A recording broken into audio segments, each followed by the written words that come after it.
తూర్పుగోదావరి జిల్లా ఆనపర్తి నియోజకవర్గంలో 6,000 ఇంకుడు గుంతల కార్యక్రమానికి ఎమ్మెల్యే నల్లమిల్లి రామకృష్ణారెడ్డి శ్రీకారం చుట్టారు. రంగంపేట మండలంలోని 18 గ్రామాల్లో తీవ్ర సాగునీటి ఎద్దడి దృష్ట్యా ఈ కార్యక్రమం చేపట్టినట్టు తెలిపారు. ఇంకుడు గుంతల ద్వారా భూగర్భ జలాలు పెంచవచ్చనే సంకల్పాన్ని ఉద్యమంలా తీసుకువెళ్తున్న ఈటీవీ ఈనాడు కృషిని అభినందించారు.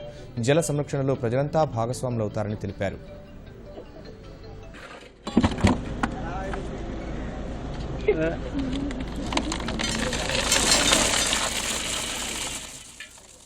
ప్రధానంగా రంగంపేట మండలం మెట్ట ప్రాంతం.